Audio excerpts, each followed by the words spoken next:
Hi అండి, అందరు ఎలా ఉన్నారు? Welcome back to our channel మీ లక్ష్మక్క మాటల్లో.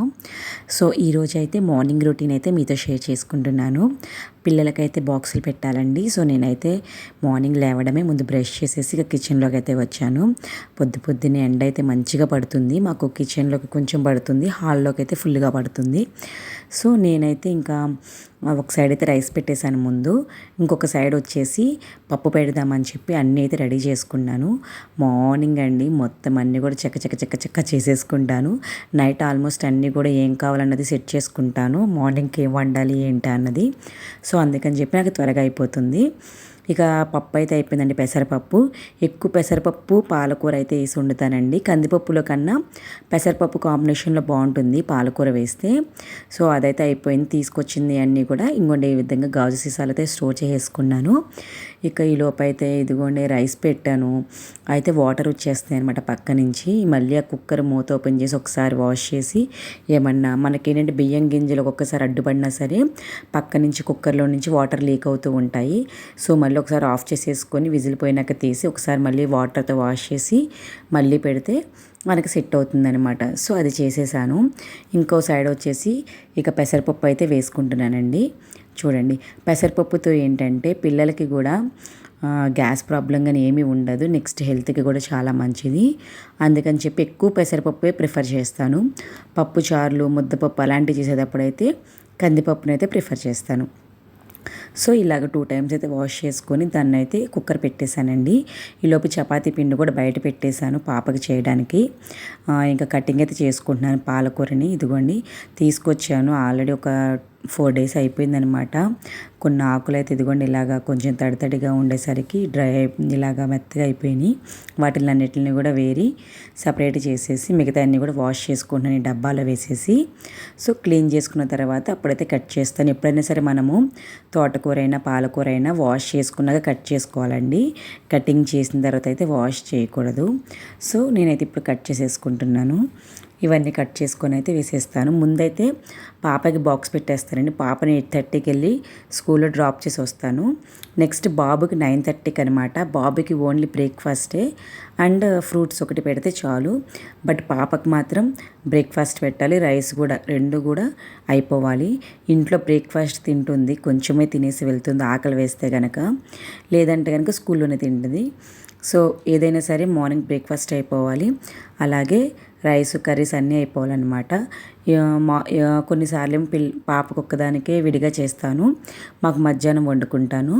కొన్నిసార్లు అందరికీ కలిపి ఒకటేసారి కర్రీ వండేసి రైస్ మాత్రం మాకు మధ్యాహ్నం మళ్ళీ ఫ్రెష్గా కుక్కర్లో అయితే పెడతాను.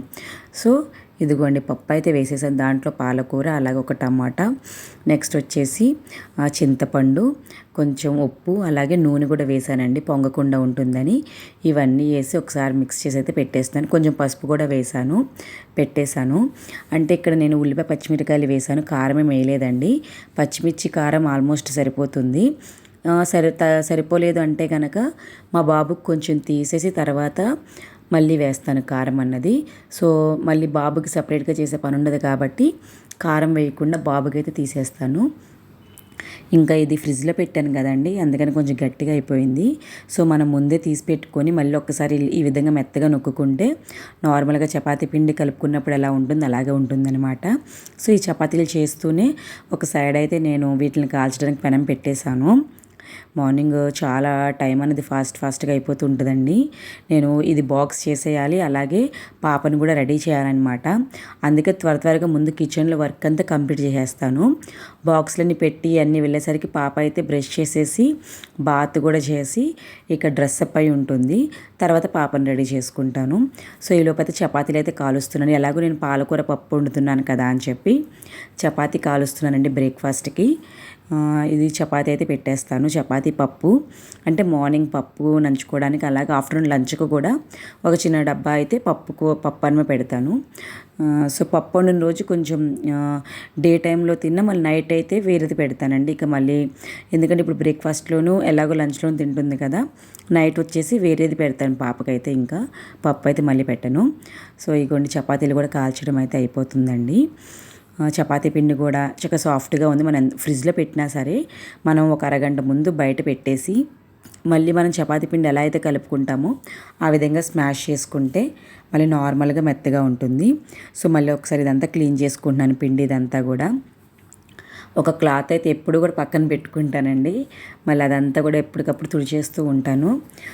ఇంకా పాపకి బాక్స్ పెడదామని చెప్పి బ్రేక్ఫాస్ట్కి సంబంధించిన బాక్స్ అయితే ఇదిగోండి ఇలా తీసుకొని అయితే పెడుతున్నాను.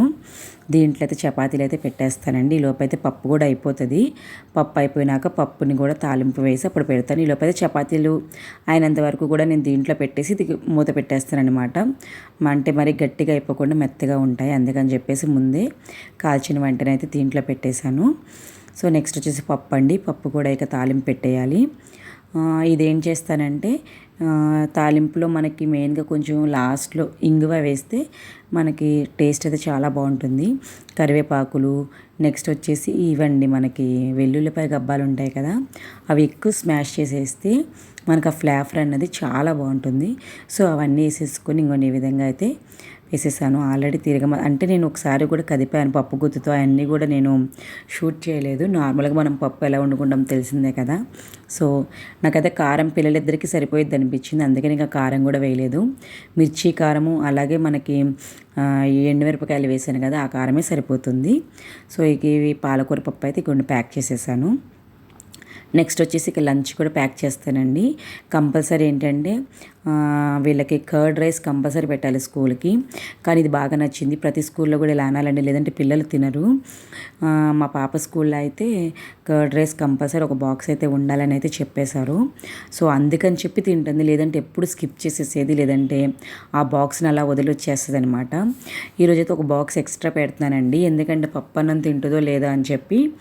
నార్మల్గా అయితే 2 బాక్స్లే పెడతాను, ఒకటి కర్రీను ఒకటి పెరుగన్నం, ఇలా 2 బాక్స్లు అయితే పెడతాను. కానీ ఈరోజు ఏం చేశానంటే 3 పెడుతున్నాను.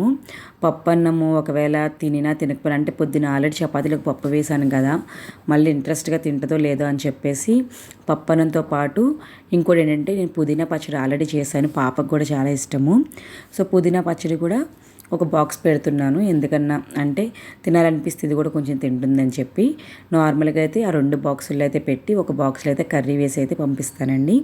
సో ఈ విధంగా అయితే బాక్స్ అయితే ప్యాకింగ్ అయిపోయింది పాపది. ఇంతేనండి, ఇలాగే పెడతాను. ఇంకా బ్రేక్ఫాస్ట్ ఇంట్లో ఏం తినలేదనుకోండి, అప్పుడు నేను ఇంకా ఏం చేస్తానంటే మనకి ఇవి ఫ్రూట్స్ ఉంటాయి కదా, ఫ్రూట్ బాక్స్ కూడా పెడతాను. ఈరోజైతే అసలు ఏమీ వద్దండి, చపాతీలు ఇవే హెవీగా అవుతాయమ్మా, నాకు టైం సరిపోదనంది. కొన్నిసార్లు ఏం చేస్తానంటే బ్రేక్ఫాస్ట్ ప్లేస్లో ఫ్రూట్స్ పెడతానమాట. ఫ్రూట్స్ పెట్టి పంపించేస్తాను, ఎందుకంటే ఇంట్లో బ్రేక్ఫాస్ట్ చేస్తుంది అప్పుడు. ఒకవేళ ఇంట్లో బ్రేక్ఫాస్ట్ చేయలేదు అంటే కనుక స్కూల్కి అయితే బ్రేక్ఫాస్ట్ బాక్స్ అయితే పెడతాను. సో ఆల్టర్నేట్ అనమాట. అన్నీ ఒకటేసారి పెట్టినా సరే వాళ్ళకి అంత టైం ఉండదు. మళ్ళీ రైస్ తినకుండా రైస్ స్కిప్ చేసేస్తారు. ఇవన్నీ ఎక్కువైపోయినాయి అనుకోండి, వాళ్ళకి అంత ఆకలి అనిపించదు. సో అందుకని ఏంటంటే మెయిన్ రైస్ ఎక్కువ తినాలని చెప్పేసి నేను ఆఫ్టర్నూన్ రైస్కి అయితే ఉంచేసి మళ్ళీ ఇంటికి వచ్చిన తర్వాత ఫ్రూట్స్ ఏమన్నా ఉంటే అప్పుడు పెడతాను. ఇక అయితే స్కూల్కి అయితే కంపల్సరీ ఇలా రిబ్బన్స్ అయితే మ్యాండేటరీ అండి. ఇదైతే నాకు బాగా నచ్చింది. అలా వేయడం వల్ల ఏంటంటే పిల్లలకి కొంచెం హెయిర్ అన్నది త్వరగా గ్రోత్ అవుతుంది, అలాగే పాడవకుండా ఉంటుంది, నీట్గా ఉంటుందండి. ఆయిల్ కూడా మంచిగా పెట్టించుకుంటారు. అలా లేదంటే కనుక ఉత్తి పోనీలు ఇవే అంటే కనుక ఆయిల్ కూడా పెట్టించుకొని మన మాట వినరు. కంపల్సరీ ఇలాగ రిబ్బన్స్ అన్నారు కాబట్టి స్కూల్లో మా పాప అయితే ఏం మాట్లాడకుండా అయితే వేయించుకుంటుంది. నాకైతే ఇది బాగా నచ్చింది. నాకైతే మనకి చిన్నప్పుడంతా స్కూల్ డేస్లో ఇలాగే ఉండేది కదా. సో ఇలా పెడితేనే మంచిదండి, లేదంటే పిల్లలందరూ ఒక్కొక్క హెయిర్ స్టైల్లో వస్తూ ఉంటారు, వాళ్ళని చూసి మన పిల్లలు కూడా అడుగుతూ ఉంటారు. సో పాప రెడీ చేయడం కూడా అయిపోయింది. ఇంకా పాపనైతే స్కూల్కి తీసుకెళ్తున్నానండి.